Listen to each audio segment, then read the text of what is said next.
భువనగిరి జిల్లా BRS party కార్యాలయం లోపట కొంతమంది కాంగ్రెస్ పార్టీ గుండాలు కావాలని చెప్పి మా పార్టీ కార్యాలయం మీద దాడి చేసిన వారిని తక్షణమే అరెస్ట్ చేయాలని చెప్పి ఇవాళ బీఆర్ఎస్ పార్టీ పక్షాన ఇవాళ మేము డిమాండ్ చేస్తూ ఉన్నాం.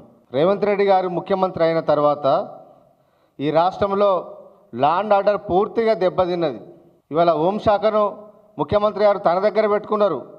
ఈ రాష్ట్రంలో కొంతమంది అనుకున్నారు ముఖ్యమంత్రి గారే హోంశాఖను తన దగ్గర పెట్టుకున్నారంటే ఈ రాష్ట్రంలో శాంతి భద్రతలు బాగుండే విధంగా ముఖ్యమంత్రి గారు చర్యలు తీసుకుంటారు, ఎవరైనా తప్పు చేయాలంటే ఎవరికైనా భయమేస్తాయనే విధంగా చేస్తారని చెప్పి అందరూ భావించరు.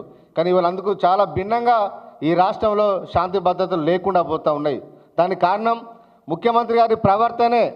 యథా రాజా తదా ప్రజ అంటారు కదా, ఆ విధంగా ముఖ్యమంత్రి గారు అయితే ఏ విధంగా అయితే ఇవాళ మాట్లాడుతూ ఉన్నాడో ఇవాళ వాళ్ళ పార్టీ కార్యకర్తలు కూడా ఇవాళ అదే విధంగా వాళ్ళు చేస్తూ ఉన్నారు. ఇవాళ మా పార్టీ కార్యాలయం మీద దాడి చేయాల్సిన అవసరం మీకేమొచ్చింది? ఇవాళ ప్రశ్నించినందుకే ఇంత ఉలికిపాట, రండా అన్నందుకే అంత భయం వేస్తుందా?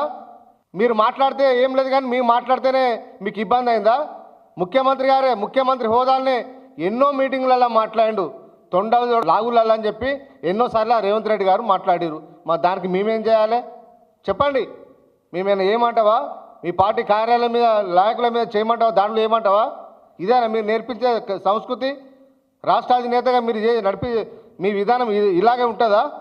మొత్తం ఏ కాంగ్రెస్ పార్టీ నాయకులు నోరు విప్పినా మొత్తం బూతులే మాట్లాడతారు. ఇట్లయితే మరి ఇంకా మీ మీద మీ ఆఫీసుల మీద ఏం చేయాలి? మీ ఇండ్ల మీద దాడి చేయాల్సి వస్తుంది.